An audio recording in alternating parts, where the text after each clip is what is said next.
ఇప్పుడు కోల్కతాలో జరిగిన ఇష్యూలో తీసుకుంటే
దర్యాప్తు చేస్తున్న ఏజెన్సీకి ఛాలెంజ్గా మారనుందా? అవును అంటున్నారు వైద్య నిపుణులు.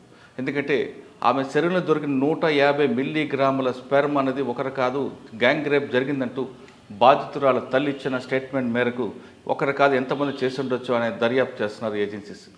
అసలు ఒక మనిషి శరీరంలో అన్ని గ్రాములు దొరుకుతుందా? అసలు దొరికిన స్పెర్మ్ గ్రాముల్లో కొలుస్తారా? ఎలాగ దాన్ని ఐడెంటిఫై చేస్తారనే విషయాన్ని మనతో మాట్లాడడానికి ఉస్మానియా ప్రొఫెసర్ మన డాక్టర్ నారాయణ రెడ్డి గారు ప్రస్తుతం అంటున్నారు. ఆయన అడిగి చాలా విషయాలు తెలుసుకుందాం. సార్ నమస్తే అండి. నమస్తే అండి. మీరు ఉస్మానియా మెడికల్ కాలేజ్ ఫారెన్సిక్ పనిచేసినప్పుడు చాలా డెడ్ బాడీస్ మీరు పోస్ట్ మార్టం చేయించుంటారు. రేప్ కేసులు అవ్వచ్చు, అంటే రేప్ డెడ్ బాడీస్ కాకుండా రేప్ జరిగిన విక్టిమ్ కూడా మీరు చూస్తుంటారు, లేడీ డాక్టర్ చేస్తుంటారు. కానీ రేప్ అండ్ మర్డర్ అయిన తర్వాత మీ దగ్గర ఆ టేబుల్ మీద చూస్తుంటారు.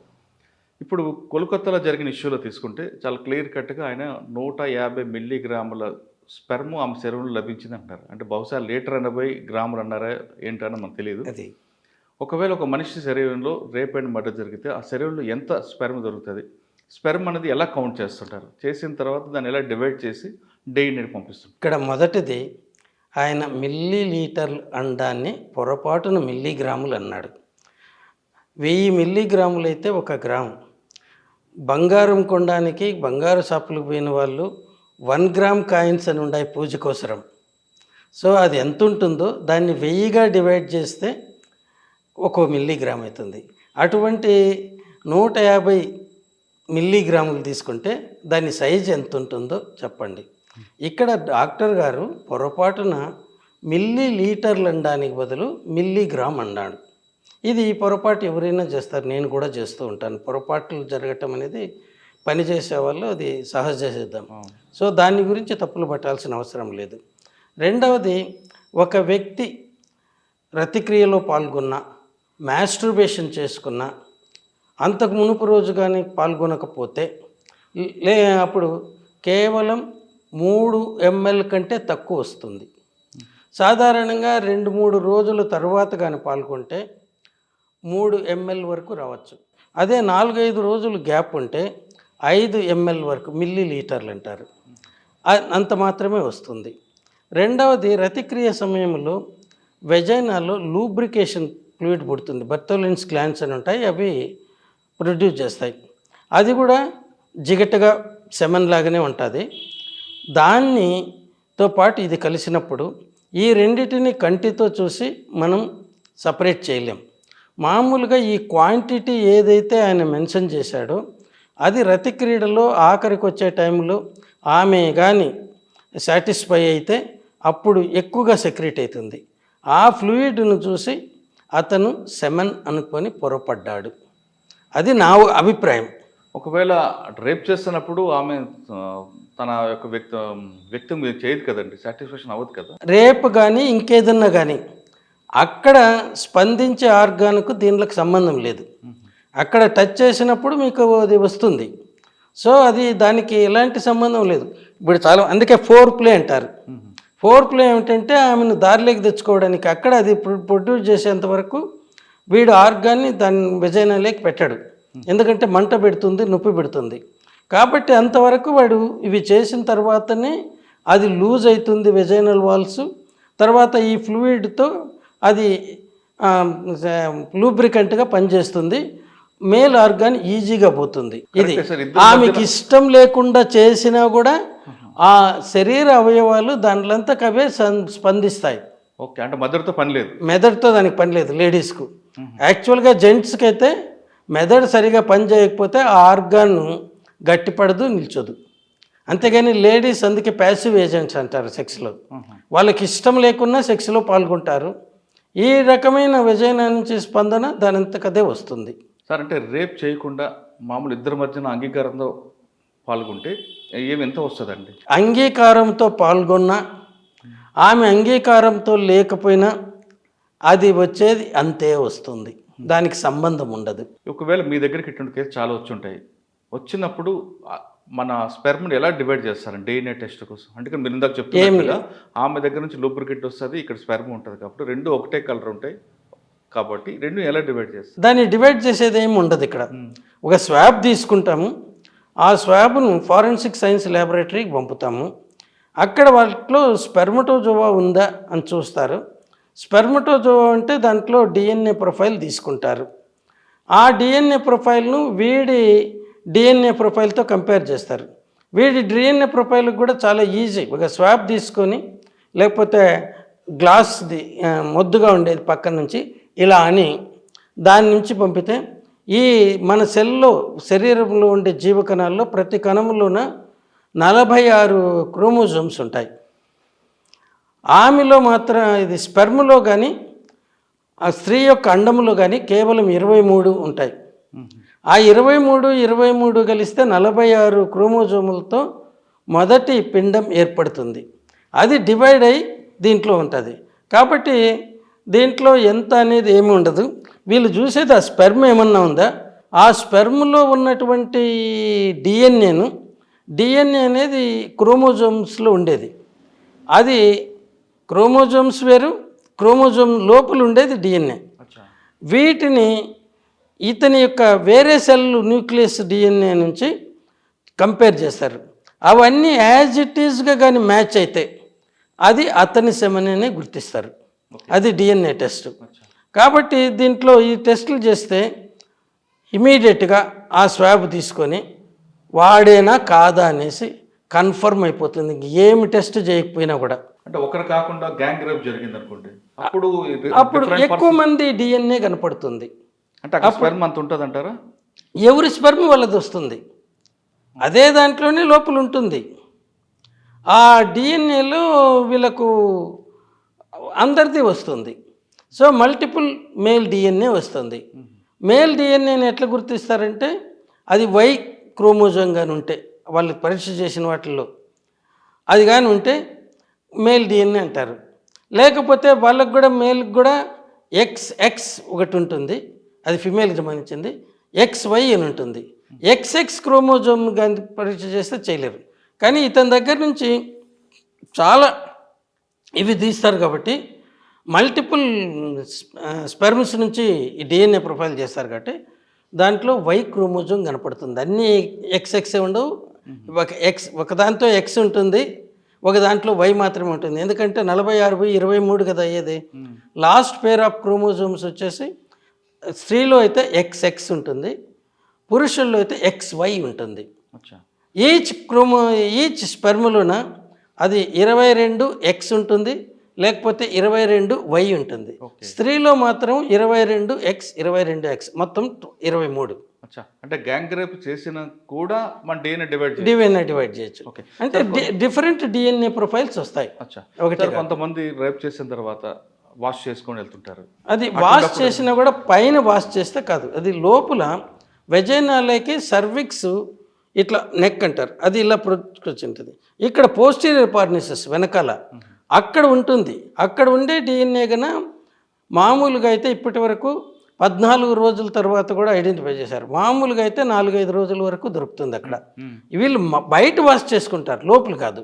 అదే మగవాడు కానీ వాష్ చేసుకుంటే వానిలో ఏమీ దొరకదు. ఎందుకంటే పైనే కదా ఆర్గాన్ ఉండేది. ఈమెకు చుట్టూ ఉండే వాటిలో రాదు, కానీ లోపల. అది కూడా పోవాలంటే ఏం చేయాలంటే ఈమె లోపలకు వేలు పెట్టి శుభ్రంగా కడుక్కోవాలి వెజైనాలకి, అప్పుడు మాత్రమే అది పోగలదు. అది చేయరు మామూలుగా. సో బయటనే కడుక్కుంటారు, సో వస్తుంది. సార్, అంటే ఇప్పుడు మనం కోల్కతా కేసులు తీసుకుంటే బై మిస్టేక్ అని చెప్పిన రిపోర్ట్ అనుకోవచ్చా, లేదు నిజంగా అంటే డాక్టర్ గారు పొరపడ్డాడు అని చెప్తాను. ఇంటెన్షనల్గా ఎవరు అబద్ధం చెప్పరు. అతను వెజైనల్ సెక్రీషన్స్ కూడా 7 కలుపుకొని అది 150 మిల్లీగ్రాములు అన్నారు, అంటే 150 ml. సో అది ఆయన పొరపడ్డం. అది కంటితో చూసి మీరు ఇది సెమనా లేకపోతే ఇంకోటి అని చెప్పలేం. జిగట్టగా ఉండే ఫ్లూయిడ్ అండి, మీరు ఏమన్నా చెప్పగలరా? చెప్పలేము. ఇది అంతే. అంటే సాధారణంగా మనిషి దీంట్లో ఇద్దరు అంగీకారం జరిగింది అనుకోండి, మీరు అన్నట్లుగా ఆయన వేరే కార్యక్రమాలు చేయకుండా వారం రోజుల తర్వాత కలిస్తే ఎంత రావచ్చు? 5 ml. 5 ml, అంతకు మించి రాదు. అంతకు మించి రాదు. కొంతమంది డ్రగ్స్ తీసుకొని చేస్తుంటారు కదా. అప్పుడేం డ్రగ్స్ తీసుకొని చేసేది ఇక్కడ మూడు పుట్టించడానికి బ్రెదర్ మైండ్లో, అంతేగాని ఆ డ్రగ్స్కు దీనికి సంబంధం లేదు. ఒకవేళ రెగ్యులర్గా కలుస్తుంటారండి భార్య భర్తలు, అప్పుడు 3 ml వరకు ఉంటుంది రోజు కలిసే వాళ్ళు. ఎందుకంటే అది సెక్రెట్ కావడానికి కూడా టైం కావాలి. అది నిలువ ఉండేది సెమినల్ వెసికల్, అవి ఇక్కడే ఉంటాయి. మనం టెస్టిస్ అనే దాంట్లో స్పెర్మటోజోవా అంటే పురుష కణాలు, అవి కేవలం సెమెన్లో 4%.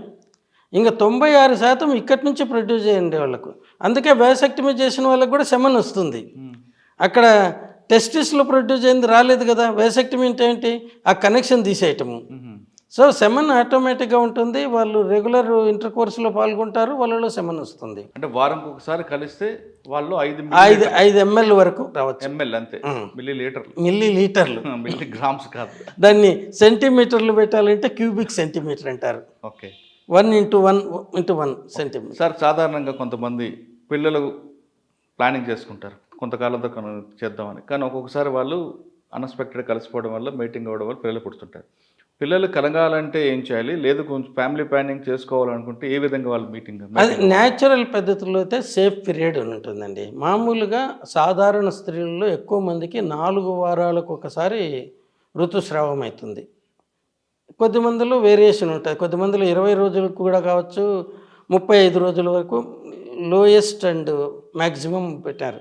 అందుకోసమే ఇంతకు మునుపు ఫ్యామిలీ ప్లానింగ్ పర్పస్గా ఇష్టం లేని గర్భాన్ని తొలగించాలంటే 20 వారాలకే వరకు మాత్రమే పెట్టారు. ఎందుకంటే 20 రోజులు ఇంటూ 10 వేస్తే వాళ్ళకు అది కంప్లీట్ అయ్యేది. అది 20 ఇంటూ 7 వేస్తే 7 దీనికి అట్లా మామూలుగా ఇవన్నీ వస్తుంది. కానీ ఇక్కడ మనకు ఏంటంటే పిల్లలు పుట్టకూడదు అనుకుంటే ఋతుస్రావం అయిపోయిన తర్వాత మొదటి వారం కానీ, తర్వాత రెగ్యులర్ మెన్సెస్ అయ్యే వాళ్ళకు 22 వారాలు, ఆఖరి వారం కానీ నెక్స్ట్ ఋతుస్రావం, ఆ పీరియడ్లో కానీ వాళ్ళు సెక్స్లో ఫ్రీగా పాల్గొనవచ్చు. ప్రెగ్నెన్సీ ఇచ్చే ఛాన్సెస్ 99% ఉండవు వాళ్ళకు. ఓకే, అదే అబౌట్ అంటే 2 వారాలప్పుడు కానీ కలిస్తే ప్రెగ్నెన్సీ వచ్చే ఛాన్సెస్ ఎక్కువ. సో దానికోసం మా డాక్టర్లు ఏమంటారంటే మామూలుగా 4 రోజులు ఇటు 4 రోజులు అటు అంటారు. ఇంకా సేఫ్టీ కావాలంటే 1 వారం ముందు 1 వారం వెనక. అప్పుడు పొరపాటును కూడా ఆమెలో ఎగ్ రిలీజ్ కాదు. ఎగ్ రిలీజ్ అయ్యేది మిడ్ మిన్స్ట్రువల్ సైకిల్. అది కూడా ఇక్కడ వెజైనాకి వచ్చి కాదు, అది ఫెర్టిలైజ్ అయ్యేది. ఈ పెల్లోపియన్ ట్యూబ్స్ ఉంటాయి, ఆ ట్యూబ్ మధ్యలోకి వచ్చినప్పుడు ఈ స్పెర్మ్ ఆ టైంలో కానీ సెక్సువల్ ఇంటర్కోర్స్ అయితే అది చాలా స్పెర్మ్స్ అక్కడ రిలీజ్ అవుతాయి. వాటిల్లో కొన్ని మాత్రమే ట్యూబ్లోకి వెళ్ళగలుగుతాయి.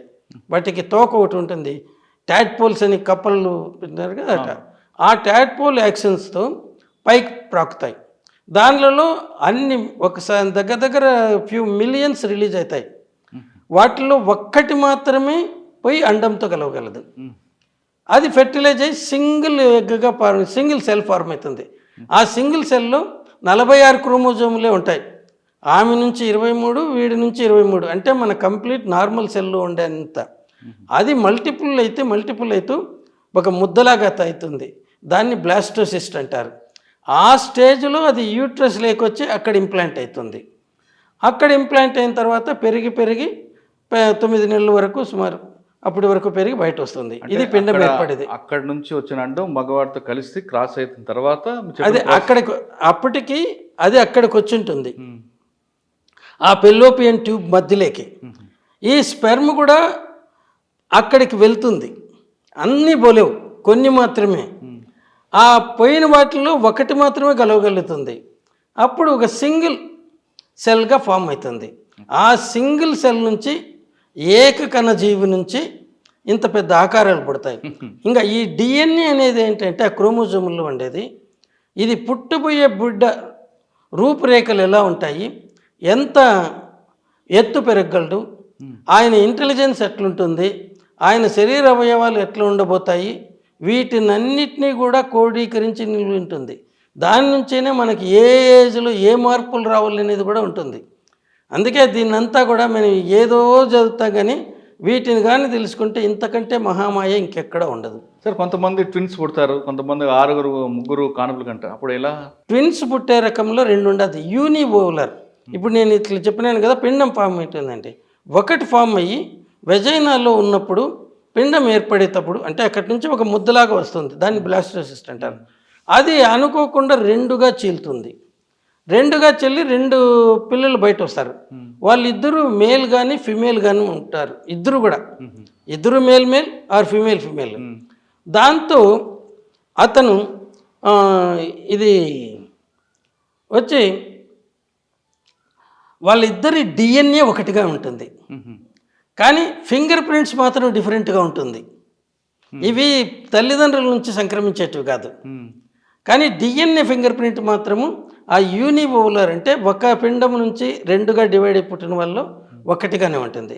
అదే 2 సార్లు కలయిక వల్ల జరిగినప్పుడు ఒక్కోసారి సెకండ్ ఎగ్ కూడా రిలీజ్ అవుతుంది. ఆ టైంలో కలిసినప్పుడు, లేకపోతే సెకండ్ పీరియడ్లో రిలీజ్ అయిన దాంట్లో ఇది ఒక ఇంటర్ కోర్స్తోన అదొక ఇంటర్ కోర్స్తోన జరుగుతుంది. అక్కడ ఒకరు మేలు ఒకరు ఫిమేలు ఉండొచ్చు. తర్వాత ఇంక కొన్ని కేసులు రిపోర్ట్ అయినాయి. ఒక ఆమెకు ఒకడు తెల్లగా, ఇంకొకడు న్యూగ్రో ఫ్యూచర్తో పుట్టినాడు. అప్పుడు దాన్ని ఇన్వెస్టిగేట్ చేస్తే ఆమె ఇద్దరితోన సంబంధం ఉంది. ఇవి 2 ఎగ్గులు రిలీజ్ అయినప్పుడు ఒకసారి ఒకటి ఒక్కోసారి ఒకే పీరియడ్లోనే, మామూలుగా ఓవరీస్ ఒక ఇంటర్మినిస్ట్రల్ పీరియడ్లో ఒకటే పనిచేస్తుంది, దాని నుంచి వస్తుంది. ఒక్కోసారి అనుకోకుండా 2 కూడా రిలీజ్ చేయొచ్చు కొద్ది తేడాతో, 2 ఎగ్గులు. అటువంటి అప్పుడు కూడా ఇది జరిగే అవకాశం ఉంది. అందుకే ఇది ఫస్ట్ కేసు రిపోర్టెడ్. నాకు ఒకే కాన్పులో కవలలు పుడితే ఒకరి తెల్లవాడికి పుట్టినట్టుగా ఇంకోటి నల్లవాడికి పుట్టినట్టుగా ఎలా ఉంది అంటే వాళ్ళ డిఎన్ఏలు డిఫరెంట్. తర్వాత హిస్టరీ తెలిసింది ఏంటంటే ఆమెకు ఒక నీగ్రో జాతి వాడితోన అమెరికాలో, ఇంకొక తెల్లవాడితోన సంబంధాలు ఉన్నాయి. సార్, ఒకసారి కేసు వెళ్దాం. ఆ కేసులో ఆయన ఇచ్చిన స్టేట్మెంట్ ప్రకారం ఇది మళ్ళీ ఒకసారి గ్యాంగ్ రేప్ అంటూ వాళ్ళ తల్లి ఇచ్చిన స్టేట్మెంట్ ఇవ్వడం, ఆవిడ కూడా కంప్లైంట్ ఇవ్వడం, ఇన్వెస్టిగేషన్ స్టార్ట్ అవుతుంది. అంటే ఇన్వెస్టిగేషన్ పార్ట్లో ఉంటుండగా ఒక ఫోరెన్సిక్స్ డాక్టర్ మీడియాతో మాట్లాడున్నది కరెక్టా కాదు? కరెక్ట్ కాదు, అది తప్పుదారిని పట్టిస్తుంది కేసు. ఒకసారి మాట నోటి నుంచి బయట వచ్చిన తర్వాత ఎవరికి వచ్చినట్టుగా వాళ్ళు దాంతో ఆడుకుంటారు, వాళ్ళ ఓన్ స్టోరీలు సృష్టించుకుంటారు. ఆ కథలు ఇప్పుడు ఏంటంటే మనకు తెలుసు కదా, ఇది వాట్సాప్ ఇంకోటి చక్కర్లు కొడుతూ ఉంటారు. ఒక సామెత ఉంది, అసత్యము సత్యము కానీ పరుగు పందానికి పోటీ పెట్టుకుంటే వీడు సత్యం అనేవాడు కూర్చొని బట్టలు తొడుక్కొని షూస్ వేసుకునే లోపల అసత్యం అనేవాడు సగం ప్రపంచాన్ని చుట్టాడు. సో వాడి కలిగించిన ఎఫెక్ట్ను సత్యం ఎప్పటికీ డిమాలిష్ చేయలేదు. ఎన్ని ప్రూఫ్ చేసినా కూడా ప్రజలు ఎట్లుంటారంటే crime and sex are more interesting. మనం ఎన్నన్నా కబుర్లు చెప్పచ్చు. సో నేను క్రైమ్ జరిగింది అనుకుంటే నువ్వు జరగలేదంటే నేను నమ్మను. ఇంకా బాగా జరిగింది, ఇంకా ఎంతమంది ఉంటారంటే అది నమ్ముతాను. ఎందుకంటే ఇది మనకు ఉండేటటువంటి, మన మైండ్కు ఉండేటటువంటి ఒక దుర్గుణం. మీరు చెప్పండి ఎంతన్నా చేసి సైంటిఫిక్ ప్రూఫ్తో, దానికోసమని వీటిలో ఒక సామెత ఉంది, 1 ounce of circumstantial evidence is more worth than a ton of oral evidence అన్నారు ఈ కంట్రీలో, ఇండియాలో. ఎందుకంటే మనం చిన్నప్పటి నుంచి అసత్యాలను నమ్మటం, అసత్యాలు మాట్లాడడంలో నుంచి పెరిగాం. సో దీంట్లో మనము అసత్యం వితౌట్ ఎనీ హెజిటేషన్ మాట్లాడతాం. సత్యం మాట్లాడాలనుకుంటే మనం ఊహించుకొని సత్యం మాట్లాడాలి కాబట్టి సత్యం చెప్తానంటారు. దీంట్లో సత్యం మరుగున పడిపోతుంది, అసత్యం చక్కర్లు కొడుతూ ఉంటుంది. దీనికి బెస్ట్ ఎగ్జాంపుల్ సినీ యాక్ట్రెస్ ప్రత్యూష కేసులో. అది సిబిఐ వాళ్ళు ఆమె ఫోన్ కాల్ను కంటిన్యూస్గా రికార్డ్ చేసినారు. మేనమామ కూతురుతో నుంచి బయటపడినప్పటి నుంచి పోతూ ఉన్నప్పుడు ఎవరెవరితో మాట్లాడన్నారు. వాళ్ళ దీని ప్రకారము 6:30కు ఒకసారి వాళ్ళ తల్లికి ఫోన్ చేసి జయం పిక్చర్లో హీరోయిన్ పాత్ర వచ్చిందని చెప్పింది. అది తల్లి అందరికీ చెప్తూ ఉంటే, తల్లి వాళ్ళ ఫ్రెండ్స్కి అందరికీ చెప్తే ఆ అమ్మాయిలందరూ ఒకరి తర్వాత ఒకరు ఈ అమ్మాయికి కంగ్రాచులేట్ చేయడానికి చెప్పారు. తర్వాత వీళ్ళు హైదరాబాద్కి వెళ్ళి ఒక పెస్టిసైడ్ షాప్లో పురుగుల మందు కొనుక్కున్నారు. అది 300 ml మిల్లీలీటర్లు. అది తీసుకొని మళ్ళీ హిమయత్ నగర్కి వచ్చి అక్కడ చైనీస్ రెస్టారెంట్ ఉంటుంది. అక్కడ 2 క్యాడ్బరీ చాక్లెట్స్, ఒక కూల్ డ్రింక్ కోకోకోలా 1.5 లీటర్స్ది కొనుక్కున్నారు. ఇది పురుగుల మందు కొన్న తర్వాత చోటనే ఈ బాటిల్ ఓపెన్ చేయడానికి ఒక ఫ్రిస్కర్ నైఫ్ బాటిల్ ఓపెనర్ కొన్నారు. దీంతో అక్కడ చాక్లెట్ తినేది మునుపుగా అది ఓపెన్ చేసి ఆ మందు కూడా అంతా పోసుకోలేదు, దీంట్లోకి కొంచెం మాత్రం పోసుకొని మిగతా దానికి శుభ్రంగా మూత పెట్టి ఆ మున్సిపల్ డస్ట్బిన్లో వేశారు. వీళ్ళు ఆసుపత్రికి వచ్చి అడ్మిట్ అయిన తర్వాత అది ఏంటి మీరు తాగిన పురుగుల మందు ఏదో తెలిస్తే దానికి సరైన విరుగుడు ఇవ్వచ్చు అని డాక్టర్లు అంటే, ఈ అబ్బాయి గుర్తు చేసుకొని ఫ్రెండ్స్కి ఫోన్ చేసి అక్కడ ఆ చైనీస్ రెస్టారెంట్ పక్కన ఉండేటువంటి చెత్త కుప్ప దాంట్లో వేసినాము, అక్కడ వీళ్ళ ఫ్రెండ్ ఎవరున్నాడో అతనికి ఫోన్ చేసి అది వెతికి తీసుకొని రమ్మంటే అతను తీసుకొని వచ్చాడు. దాని ట్రేడ్ నేమ్ నువాక్రాన్. అది ఒక ఆర్గనోపాస్పేట్ కాంపౌండ్ గ్రూప్ది. సో వాళ్ళు ఇలా జరిగింది. క్యాడ్బరీ చాక్లెట్స్ చెరుగొట్టి కొన్నారు, అది తిన్నారు.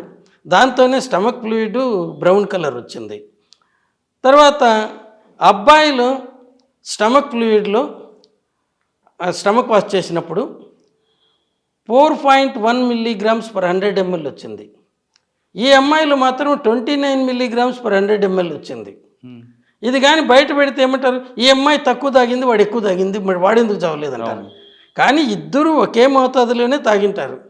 అబ్బాయిలు స్టమక్ నుంచి అబ్జార్ప్షన్ రేట్ మామూలుగా ఎక్కువగా అబ్జార్బ్ అయ్యేది చిన్న ప్రేవుల నుంచి, అక్కడికి పోకమునిపై స్టమక్లోని అమ్మాయిల్లో చాలా ఎక్కువగా అబ్జార్బన్ అయింది. దానివల్ల దాంట్లో శాతం తగ్గింది. వీడిలో అక్కడ అబ్జార్ప్షన్ కెపాసిటీ తక్కువ ఉంది. అందువల్ల ఈయనకు 4.1 mg/100 ml ఆఫ్ స్టమక్ ఫ్లూయిడ్లో ఉంది. ఆ స్టమక్ ఫ్లూయిడ్ కూడా బ్రౌనిష్ కలర్ ఉన్నారు. ఆ బ్రౌన్ ఎక్కడి నుంచి వచ్చింది, వీళ్ళు తిన్న క్యాడ్బరీ చాక్లెట్స్ నుంచి. తర్వాత కేర్ హాస్పిటల్ అక్కడ కడుపులో తిప్పుతూ ఉంటే మిగిలిన కోకోకోలా డ్రింక్ను హుస్సేన్ సాగర్లో వేసేశారు. అక్కడి నుంచి కేర్ హాస్పిటల్కు తొందరగా పోతూ అబ్బాయి ఫ్రెండ్స్కి అందరికీ ఫోన్ చేసి వీళ్ళకి కామన్ ఫ్రెండ్స్కు జాగ్రత్తగా చదవండి, జాగ్రత్త, అక్కడ ఇక్కడ తరగద్దు, వేస్ట్ చేసుకోవద్దు అంటే వాళ్ళు ఎవరైనా బయట పోయేటప్పుడు ఇది చెప్తాం కదా, ఏం చేయాల్సిందే అలా చెప్తామంటే వీళ్ళకేమొచ్చింది, ఎందుకు చెప్తున్నారు అని అడిగితే మీరు కేర్ హాస్పిటల్కి రండి మీకే తెలుస్తుంది అని పోయినారు. ఎందుకంటే they never wanted to commit suicide. ఇవి సర్కమ్స్టాన్షియల్ చెప్తే అది తీసుకొని నటిస్తే ఈ లోపల అబ్బాయి తల్లిదండ్రులు వచ్చి వాళ్ళ పెళ్ళికి ఒప్పుకుంటారు. మీరు చావద్దనరా నాయన, బ్రతకండి, ఎవరినైనా పెళ్లి చేసుకో, బ్రతుకుంటే చాలు అనేసి ఈ ప్లాన్లో. సో దీన్ని పోయి అమ్మాయి 15 గంటల 45 నిమిషాల్లో ఆసుపత్రుల్లో ట్రీట్మెంట్ తీసుకుంటూ ఉన్నది.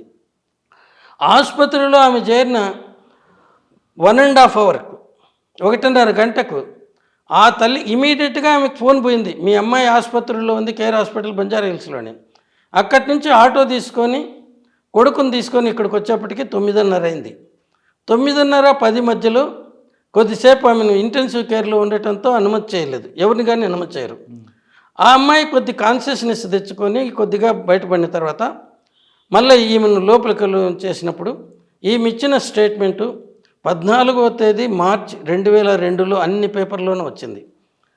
నన్ను కొద్దిసేపు ఆపారు, తర్వాత అలో చేస్తే 7 మంది డాక్టర్లు పాపను పరీక్ష చేస్తున్నారు. వాళ్ళలో ఒకరు హౌ ఆర్ యూ అని పాపను అడిగితే పాప ఐఎమ్ ఓకే సార్ అనింది అనేసి. దీన్ని ఒక విలేకరి నిజంగానే అనింది అనేసి, ఎందుకంటే అంతవరకు మునుస్వామి చెప్పింది గొంతు విసిగి చంపి తీసుకెళ్లారు అనేసి. ఇది పోతా ఉంటే తర్వాత ఇది ఇలా జరిగింది. కానీ ఒంటి మీద గాయాలు ఉన్నాయి కదండి. ఆ గాయాలన్నీ కూడా ట్రీట్మెంట్ పార్ట్వి, ట్రీట్మెంట్ పార్ట్వి కాదు, అన్నీ ఎడం వైపున ఉన్నాయి. 2 ఏమో నీడిల్వి, అవి దారం కుట్టి కట్టేయడానికి ఈ పైపును. ఇక్కడ మామూలుగా కాళ్ళకు కానీ చేతులకు కానీ వీన్ సెక్షన్ చేసి చేస్తారు. ఈ అమ్మాయికి అప్పుడే అపస్మారక స్థితిలో వస్తే అది చేయడానికి వీలు కాకపోతే అప్పుడు చేసినారు. దాంతో ఇది ఆ గాయాల్ని ఇక్కడ మునుస్వామి గారు ఇంకేదో అనుకున్నాడు. కానీ మరి అమ్మాయి ఒంటి మీద డ్రెస్ ఎందుకు ఇవ్వలేదండి? డ్రెస్ చెప్తాను అది కూడా. ఆ డ్రెస్సు ఏమైందంటే దాంట్లో ఆమె మోషన్స్ పోయింది, యూరిన్ పోయింది. సో అవి ఇంకా వాటిని కట్ చేసేస్తారు, ప్రిజర్వ్ చేయాల్సిన అవసరం లేదు. రెండవది పాయిజనింగ్ కేసులో హాస్పిటల్లో ట్రీట్మెంట్ చేసే డాక్టర్లు డ్రెస్సుని ప్రిజర్వ్ చేసేదని ఉండదు. స్పాట్ డెత్ అయితే వామిట్ చేసుకొని ఉంటే దాని మీద పడి ఉంటుంది కాబట్టి అవి మేము ప్రిజర్వ్ చేయాలి పోస్ట్ శవపరీక్షలో. అంతేగాని ఆసుపత్రుల్లో చేరిన తర్వాత ట్రీట్మెంట్ ఇచ్చేటప్పుడు ఇంక ఇవెందుకు దీనిలో ఉపయోగం? రెండవది స్టమక్ వాష్ చేసినప్పుడు, స్టమక్ వాష్ అంటే కడగటం, ఆ ఫ్లూయిడ్ని మొదట వచ్చేదాన్ని అనాలిసిస్ కోసం ప్రిజర్వ్ చేస్తారు, దాంట్లో ఏమైనా పాయిజన్ ఉందా, అది పెట్టినప్పుడు మళ్ళీ ఈ బట్టలతో అవసరం ఉందా? కేసు కాంప్లికేట్ అవుతుంది కాబట్టి కాంప్లికేట్ అవుతుందని అప్పుడు ఎవరు అనుకోలేదు. కాంప్లికేట్ అవుతుంది అనుకుంటే జూనియర్ డాక్టర్ను పంపిండేవాళ్ళు కాదు. అప్పుడున్న head of the department Rajagopal Reddy గారు ఆ రోజు డ్యూటీలో ఒక జూనియర్ డాక్టర్, అంటే ఆయనకు అప్పుడే పోస్ట్ గ్రాడ్యుయేషన్ చదువుతా ఉంటే టూర్ పోస్ట్ ఇచ్చినాడు, ఆయన పంపిండేవాడు కాదు కాంప్లికేట్ అవుతుంది అనుకుంటే. సీనియర్ డాక్టర్ చచ్చినట్టుగా రావాలి, ఇష్టం ఉన్నా లేకపోయినా. సో దీన్ని మామూలు పాయిజనింగ్ కేసు అనుకొని పంపారు. అందులోనే ప్రత్యూష అని వాళ్ళకి తెలియదు, ఏదో ఒక పాయిజనింగ్ కేసు. ప్రత్యూష అని తెలిసింటే ఫారెన్సిక్ మెడిసిన్ డిపార్ట్మెంట్లో ఉండే వాళ్ళంతా, అప్పుడు బషీర్బాగ్లో ఉంది, వాళ్ళందరూ పోయి సికింద్రాబాద్లో అప్పుడు ఉండేది, ఇప్పుడు ప్రజెంట్ ప్లేస్లో కాదు, అందరూ అక్కడికి వెళ్ళిండ్రు. ఇది ఎవరో ఒక పాయిజనింగ్ కేసు వచ్చింది, మామూలుగా రొటీన్గా జరిగేది. ఎంబీబీఎస్ డాక్టర్ చాలు. ఆ కేసులో మునుస్వామి గారు ఇచ్చిన స్టేట్మెంటే కేసు మలుపు తిప్పింది. మునుస్వామి గారు ఆ రోజు వచ్చిన సమాచారం అంటే ఆయన ఇంకిద్దరు డాక్టర్లు సికింద్రాబాద్లో ఈ ఆర్మీ హాస్పిటల్లో డ్రింక్స్ దొరుకుతాయేమో, అక్కడున్న ఇన్స్పెక్టర్ కొనిస్తానని చెప్తే అతని దగ్గరికి మునుస్వామి గారి కారులో పోయినారు. పోతే ఆ ఇన్స్పెక్టర్ రాకపోతే తిరిగి వస్తూ ఉన్నారు. అప్పుడు గాంధీ హాస్పిటల్కి పోవాలంటే ఆ కాలంలో ఆ మోండా మార్కెట్ దాని పక్క నుంచి బౌల్లో మార్కెట్ దగ్గరనే కంపుగుట్టే మా మార్చెడ్ ఉండేది. అక్కడ పోతూ ఉన్నప్పుడు విలేకరులు ఇట్లా సినీ యాక్ట్రెస్ ప్రత్యూష పోస్ట్ మార్టం జరుగుతుందంటే అనుకోకుండా అక్కడ పోయినాడు. అక్కడి నుంచి బయట పోతూ పోతూ విలేకరులతో ఆమెను గొంతు పిసికి చంపినారు అని పోయినాడు. అప్పుడు ఈటీవీ వాళ్ళు తేజ టీవీని ఉండేది, వాళ్ళకు ఆయనకు తీసుకెళ్ళి పార్టీకి కూర్చున్నారు. అక్కడ ఈయన ఏదేదో చెప్పినాడు. ఆ రోజున తేజ టీవీలో సాయంత్రం 8 గంటలకు ప్రియుడితో కలిసి విషం చేయించి చనిపోయిన ప్రత్యూష మృతదేహానికి వాళ్ళ సొంత ఊళ్ళో భువనగిరి దగ్గర అంత్యక్రియలు జరిగినాయి. మళ్ళీ 10 గంటలకు ఒక న్యూస్ వచ్చేది, దాంట్లో ఇప్పుడే అందిన వార్త ఆమెది ఆత్మహత్య కాదని, హత్య అని, ఒకరికంటే ఎక్కువ మంది ఆమెను మానభంగం చేసి గొంతు బిసికి చంపినారని శవ పరీక్ష చేసిన మునుస్వామి గారిని చెప్పినారు అనేసి. నెక్స్ట్ డే నాడు వీళ్ళు పోస్ట్ మార్టం రిపోర్ట్లో ఎక్కడ కానీ ఈ విషయాలు లేవు. ఈవెన్ శమన్ చూసినట్టు కానీ అక్కడేమో ఇంజురీస్ నథింగ్ పర్టికులర్ అని రాసినారు. నథింగ్ పర్టికులర్ అంటే ఏమీ లేదని మానం దగ్గర. ఆయన ఆ రిపోర్టు తీసుకెళ్ళి గాంధీ మెడికల్ కాలేజ్ బషీర్బాగ్ నుంచి సికింద్రాబాద్ మోండా మార్కెట్ దగ్గర ఉన్నటువంటి మార్చరీ దగ్గరికి వెళ్ళి అక్కడ పోలీసు వాళ్ళని అక్కడికి రమ్మని వాళ్ళకి రిపోర్ట్ ఇచ్చి ఉన్నాడు. అది కూడా తేజ టీవీ వాడు తీసుకున్నాడు. ఇది జరిగి కొద్ది కాంప్లికేట్ అయినప్పుడు ఈటీవీ అతను వచ్చి, సార్ ఆ రోజు మునిస్వామి గారు చెప్పినవన్నీ కానీ మేము కానీ బయట పెట్టింటే మీరందరూ కూడా తల దించుకొని ఉందరు అన్నాడు. ఏమంటే వద్దులేండి సార్ ఆ మాటలు చెప్పకూడదు అన్నాడు. ఇది జరిగింది. ఈమె ఈ మధ్య ఇచ్చిన ఒక స్టేట్మెంట్ ఒక వీళ్ళకు ఇంటర్వ్యూలో, తనకు ఫోన్ వచ్చింది, మీ పాప ఆసుపత్రిలో జాయిన్ అయినారు అని తను చూసినానని కారు దిగుతూ ఉంటే అన్నాడు. ఈమె నమ్మలేదు, ఎందుకంటే ఇప్పుడే తేజ హాస్పిటల్ ఆఫీస్కి పోతున్నాను. అది సిబిఐ ఇన్ఫర్మేషన్ ప్రకారం 7:18 మదర్కు ఈమె ఫోన్ చేయటం, ఈమె రిప్లై ఇవ్వటం. సో అది చెప్తామనంటే ఈయన ఆమెకు ఫోన్ చేసింది 7:45 8 గంటలకు. అంటే మీరు మొత్తం మీద స్టడీ చేశారు కాబట్టి, అంటే నేను ఉన్నాను కాబట్టి నా మీద ఆరోపణలు వచ్చినాయి కాబట్టి మనం అన్నీ చూసుకోవాలి కదా. కరెక్టే సార్. అది అంటే ఫైనల్ గా చెప్పేది అది క్లియర్ కట్ గా సూసైడ్. అవును, అందులో గ్యాంగ్ రేప్ కానీ అసలు ఏది లేదు. ఈవెన్ సెషన్స్ కోర్టు ఇచ్చిన జడ్జిమెంట్ కాపీ నా దగ్గర ఉంది. దాంట్లో ఉండే విషయాలే నేను చెప్తున్నాను. కాబట్టి ఒక డాక్టర్ గారు ఇలాంటి స్టేట్మెంట్ ఇవ్వడం వల్ల కేసు తారుమారు అవుతుంటారా? అవుతుంది. డాక్టర్ చెప్తే అందరూ నమ్ముతారు. అందులోనే శవపరీక్ష చేసిన డాక్టర్ చెప్తే ఇంకెవరు అతన్ని సస్పెక్ట్ చేయరు. కానీ కర్మ ఏంటంటే ఇప్పుడైతే కొద్ది మెడికల్ కాలేజెస్ ఎక్కువ రావటం వల్ల యంగ్ డాక్టర్స్ జాయిన్ అవుతున్నారు.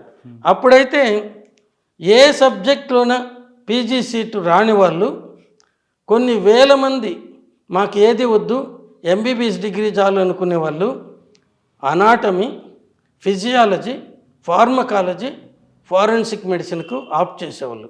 అప్పటికి కూడా ఇవి ఖాళీలు వెళ్ళిపోయేటివి. ఫారెన్సిక్ మెడిసిన్ ఎక్కువ మంది దేనికి చూస్ చేసేవాళ్ళు అంటే అటువంటి వాళ్ళలో ఇదైతే సబ్జెక్ట్ చిన్నది, ఈజీగా పాస్ చేస్తారని. అనాటమీ, ఫిజియాలజీ, ఫార్మకాలజీ బుక్లు పెద్దగా ఉంటాయి, వాటిని చూసి భయపడేవాళ్ళు. ఇలాంటి రకాలు వస్తాయి. సో వీటిల్లో ఆఖర్లు లైన్లో నిల్చున్న వాళ్ళు వస్తారు, మధ్యలో ఇంతమంది వదిలేస్తే. సో మీరు ఏదన్నా కానీ మీ భార్యకి కుళ్ళిపోయిన కూరగాయలు, పాడైపోయిన బియ్యము, ముగ్గిపోయిన బియ్యం తీసుకెళ్ళి అందులో పాడైపోయిన నూనె తీసుకెళ్ళి ఇస్తే, దీంట్లో నుంచి మంచి వంట చేసి పెట్టాలంటే ఆమె ఏదో సతీ అనసూయ రాళ్ళతో చేసిందట. ఈ పవర్స్ వీళ్ళకి లేవు కాబట్టి ఇది వస్తుంది. మా వాళ్ళలో కూడా అంతకుముందు 5 సీట్లే ఉండేవి మొత్తం పీజీ కోర్సు కాలంలో. అంటే ఎందుకు పనికిరాని వచ్చేవారు అప్పుడు. అదే నేను చెప్తున్నాను కదా, పీజీ కోర్సులో మొత్తం రాష్ట్రానికి కలిసి 5 సీట్లు ఉండేటివి. ఉస్మానియాలో 2, గాంధీలో 1, కాకతీయ మెడికల్ కాలేజీలో 1, వరంగల్ ఇది ఆంధ్ర మెడికల్ కాలేజ్ వైజాగ్ 1, తక్కిన కాలేజీల్లో లేవు. ఈ 5ను స్టేట్ వైడ్, ఇది దీనికి లోకల్ రిజర్వేషన్ లేకుండా పెట్టిన. అవి కూడా ఒకరిద్దరు పీజీ స్టూడెంట్సే వచ్చారు, మిగతా 3 కలిపి. అంటే ఇంత పెద్ద రాష్ట్రానికి దాంట్లో చేరడానికి 5 మంది దొరికేవాళ్ళు కాదు.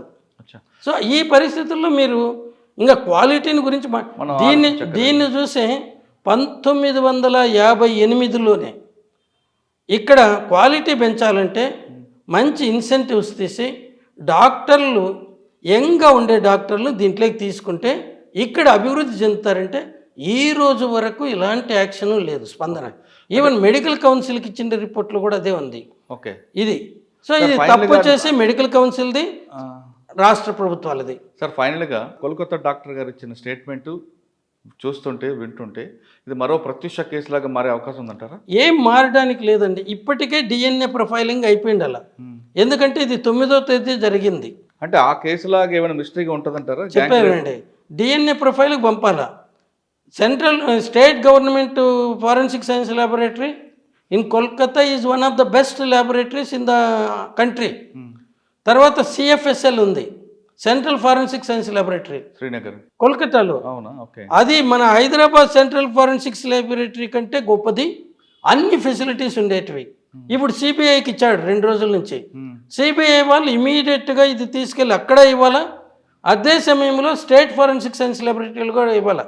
ఎందుకంటే కంపేర్ చేసుకోవడానికి. ఇది సెకండ్ ఒపీనియన్ కాదు, 2 దీంట్లో ఏమొస్తుంది దాంట్లో ఏమొస్తుంది అనేది చూసుకుంటే అంటే కరెక్ట్గా వస్తుందా లేదా. ఒకే దాన్ని 2 సార్లు చేస్తే 2 రకాలుగా రావచ్చు, అది ఏదన్నా కానీ. అటువంటి ఫాల్ట్ని వేరు చేయండి. ఈవెన్ కెమికల్ అనాలిసిస్గా ఒరిజినల్గా ఉండేది ఏంటంటే ఈ కెమికల్ అనాలిసిస్కు పంపిన మెటీరియల్ను ఎంటైర్ మెటీరియల్ను ఫారెన్సిక్ సైన్స్ ల్యాబొరేటరీ యూజ్ చేయదు. కొద్ది ఉంటే అది సీల్డ్ బాటిల్లో ఉంటుంది. ఈ పోలీసుల నుంచి కేసు క్లోజ్ చేసినారని తెలిసి అప్పుడే డిస్ట్రాయ్ చేస్తారు. ఎందుకంటే సెకండ్ ఒపీనియన్ కావాలంటే ఈ బాటిల్ను తీసుకుని ఇంకో ల్యాబొరేటరీలో ఈ ప్రొవిజన్స్ అన్ని చట్టాల్లో ఉన్నాయి. కానీ మన ఇండియాలో ఉండే కర్మ ఏంటంటే మన చట్టాలు ప్రపంచంలోనే బెస్ట్, అత్యుత్తమమైనవి. కానీ దాన్ని పాటించాల్సిన మాలాంటి వాళ్ళు ప్రపంచంలోనే అత్యంత నిర్లక్ష్యంగా పనిచేసేవాళ్ళు. అది తప్పు. అందుకే అసలు చట్టాలు మార్చటం కాదు, ముందు మనం మారాలి. ఇప్పుడు మోడీ గారు వచ్చిన తర్వాత కొత్త చట్టాలను తెచ్చినారన్నారు. నేను ఇమీడియట్గా పోయి కొనుక్కొని వచ్చినాను. పాత చట్టాలను చూసినాను. 90% పైన పాత చట్టాలు ఉండేదాన్ని దీంట్లోకి ఒక అక్షరం కూడా మార్పు లేకుండా కామా ఫుల్ స్టాప్ లాగా పెట్టారు. సీరియల్ నంబర్స్ వేరేగా ఇచ్చారు. అక్కడ ఒకే దాంట్లో 376 ABCD అని ఇచ్చింటే ఒక్కొక్క దానికి ఒక్కొక్క నంబర్ ఇచ్చారు సపరేట్గా. ఇలా ఉన్నాయి. సో అట్లా చేశారు. కానీ దీనికి కొత్త చట్టాలను పెట్టిండకూడదు. అంటే సిబిఐ వాళ్ళు కరెక్ట్గా ఇన్వెస్టిగేషన్ చేస్తే కేసు బ్రేక్ త్రూ 10 రోజుల్లో మొత్తం అయిపోతుందండి. సర్కమ్స్టాన్షియల్ ఎవిడెన్స్ ఈరోజు మమతా బెనర్జీ గారు ఇచ్చినారు. 3 రోజుల్లో కంప్లైంట్ చేయండి. 3 రోజుల కంటే ఎక్కువ అవసరం లేదు వాళ్ళకు. ఎందుకంటే అంతా తెలుసు అక్కడ ఆ రోజు ఎవరెవరు ఉండింటారనేది. అంటే ఒకరా గ్యాంగ్ రేప్ అనేది క్లారిటీ వస్తుంది. అది రాకపోయినా వారం రోజుల లోపల DNA టెస్ట్ తెప్పించుకోవచ్చు. అదేం పెద్ద ఇది కాదు. వీళ్ళు ఎన్న కబుర్లు చెప్పచ్చు సైంటిస్టులు. వారం లోపల వాళ్ళు తెచ్చుకోవచ్చు. అది వస్తే వారం లోపల తెలిసిపోతుంది ఒకరుండారా 10 మంది ఉండారా లేదా అనేసి. దానికోసం ఈ లోపల ఈ మీడియాలో ప్రతి ఒక్కరు దాన్ని ఏంటండి ఇది పెడతారు, యూట్యూబ్. ఈ యూట్యూబ్లు ఎవరికి వాళ్ళు చేసుకునేది కూడా వచ్చింది ఇప్పుడు. Social media. సో అవి సోషల్ మీడియాలో చక్కర్లు కొడుతూ ఉంటాయి. ఇప్పుడు మీరు ఒకటి పెట్టారనుకోండి, దీన్ని 10 మంది ఫార్వర్డ్ చేస్తారు. అట్లే నేను చెప్పాను అనుకోండి, నన్ను బండబూతులు తిడుతూ 100 మంది పెడతారు. వీటన్నిటికీ మనం ఇమ్యూన్ కాలేకపోతే ఈ దీంట్లో ఉండలేము. పోలీసు వాళ్ళు కానీ, మెడికల్ లీగల్ వర్క్ చేసే డాక్టర్లు కానీ, మెజిస్ట్రేట్లు, జడ్జిలు కానీ ఇటువంటి వాటిని పట్టించుకోకుండా మందమైన చర్మంతో ఉండేవాళ్ళుగా తయారు కావాలి. ఎందుకంటే మనం చెప్పాల్సిన సత్యం. ఎవరు ఏమనుకుంటే మనకు సంబంధం లేదు. మనం అప్పుడు తెలుసుకోవాల్సింది ఇంకోటి మాట్లాడితే రోడ్డు మీద పోయేటప్పుడు ఎన్నో కుక్కలు మురుగుతాయి, ప్రతి నోరు మూయించలేము. ఇది కూడా వాడికి ఎవరికైనా డౌట్ ఉంటే ఏమైంటుందా లేదా, ముందు 150 మిల్లీగ్రాములు కొలవటం వీలవుతుందా? నువ్వు బంగారు షాపు పోయినా 1 గ్రామ్ గోల్డ్ కాయిన్ అడుగుతావు పూజకు, అంతేగాని 10 మిల్లీగ్రాములది 100 మిల్లీగ్రాములది అడగవు. సో ఇక్కడ ml 150 ml అంటే మనకు సాధారణంగా టీ తాగే కప్పు ఉంటుంది కదా, దాని పరిమాణం పెద్ద కప్పులది. టీ తాగేటి 2 కప్పులు వచ్చినాయి ఇప్పుడు ఈ మధ్య. 100 mlది కూడా దీని పోతే దాని రేటు వేరు, దీని రేటు వేరు అనేసి. ఆ చిన్న కప్పు కాకుండా మామూలుగా పెద్దగా నార్మల్గా ఇచ్చే కప్పు, దాని పరిమాణం వచ్చేసి 150 ml. మనం నీరు తాగే గ్లాస్ ఇంతకుముందు మీకు ఇచ్చాను కదా, అది 200 ml. పెద్ద గ్లాసు 250 ml.